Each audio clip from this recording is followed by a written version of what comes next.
こんにちは、ピノミです。今日は自宅で行う歯のホワイトニングについて効果的かつ結果を出すコツですね、方法っていうのを紹介していきたいと思います。私自身もこの方法で9年以上続けていて実際に結果出してますので、もし自宅でホワイトニング効果的に行いたいよって方いらっしゃれば最後まで見て参考にしてくださいね。今この動画の冒頭で効果的かつ結果を出すっていう話をしてきたと思うんですけど、効果的といってもいろいろな見方っていうのがあると思うんですよ。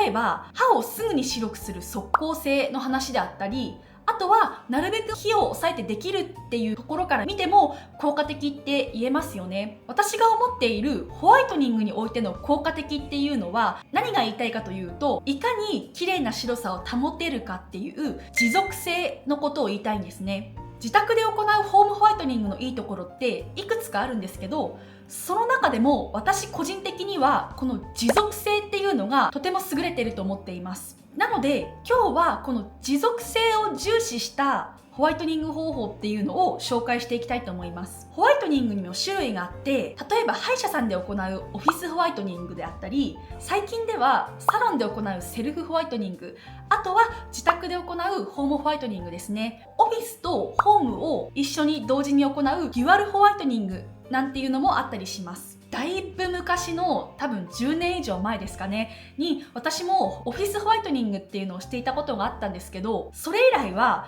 もう自宅で行うホームホワイトニング一択で歯の白さっていうのを保ってきています。個人的にはホームホワイトニングだけでも十分に結果を出せると私自身の歯で実感していますし、実は本当に少しのコツとやり方さえ分かれば短いスパンで定期的にがっつりホワイトニングを頑張らなくても最小限のお手入れで長期的に白い歯を保つことができますので、ここから一緒に見ていきましょう。今日紹介したい効果的な方法を私勝手に2段階方式って呼んでるんですけど、まずはじめにシンプルだけどこれに尽きるってくらい一番大事なコツっていうのを一番最初に紹介していきます。それがこの第一段階にあたるホワイトニングを始める一番最初にホワイトニング剤の濃度が低めの薬剤で時間をかけてじっくりと白くしていくっていうことなんですね。ここでいうホワイトニング剤の濃度っていうのが過酸化水素または過酸化尿素のことを指していて、この濃度が高ければ高いほどもちろん即効性ですね、歯がすぐに白くなる即効性っていうのが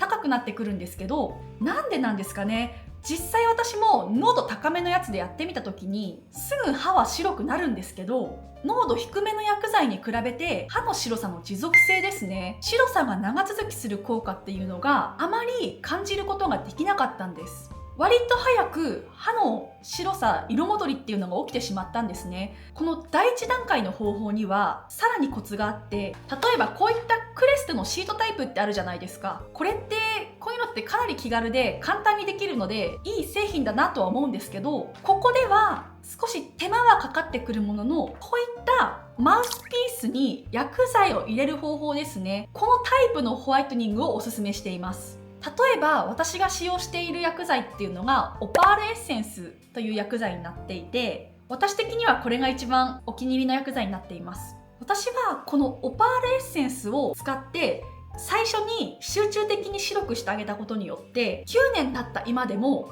最小限のお手入れだけで歯の白さっていうのを保てているので、ぜひまず最初にこれを試していただきたいです。もちろんこれからホームホワイトニングを始めるよっていう方だけではなくって、今までホワイトニングをしてきたけど白さをさらに定着させたいよっていう人にもおすすめな方法になります。オパールエッセンスの詳しい使い方などの動画も配信してますので、もし気になるよって方はこちらの動画も参考にしていただけると嬉しいです。詳しくは概要欄に貼っておきますね。この方法ですね、持続性を意識した方法っていうのはやっぱデメリットっていうか欠点を挙げるとしたら、やっぱり薬剤濃度を低く設定しているため歯を白くするまでに時間がかかるなっていうことだと思っています。薬剤をこれ中に入れてはめてこれを一定期間続けていくっていうのは実際やってみると結構面倒だっていうのは事実です。確かに面倒くさいっていうこともあるかもしれないんですけど、本当にこれ最初に濃度低めで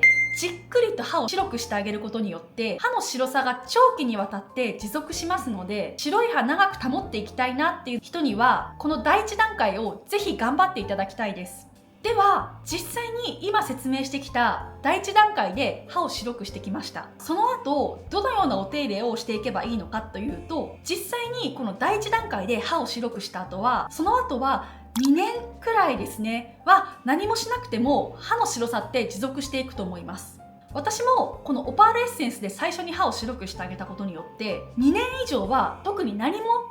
歯白くする薬剤とかは使わずにこの歯の白さっていうのを保っていたっていうのがあります。じゃあ歯の色気になり始めたなーっていう時に何をしていけばいいかっていうと、これはもう本当に簡単で、これが第2段階に当たるんですけど、その後は半年から1年くらいの間隔でホワイトニングをやってあげましょう。ここですでに第1段階で歯の白さがきちんと定着していると思いますので、ここでのホワイトニングは本当に歯がすぐに白くなると思うので、第1段階のように根気強く歯を白くしていく必要っていうのはなくなってくると思います。私の場合は手軽で簡単っていう意味で、このクレストの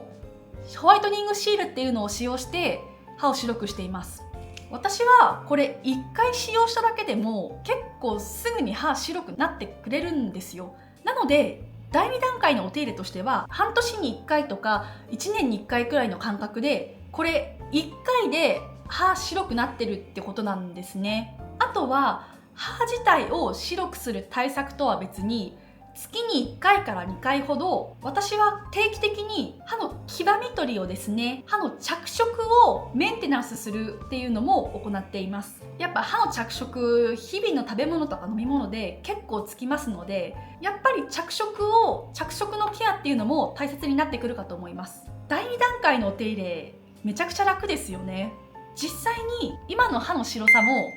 今お話ししてきた方法で結果保ててますので、これは実際に私の実体験に基づいた話なのでおすすめできるかなと思っています。ここで今日お話ししてきたこの第2段階方式のホワイトニングっていうのをおさらいしていこうと思いますが、まず第1段階としては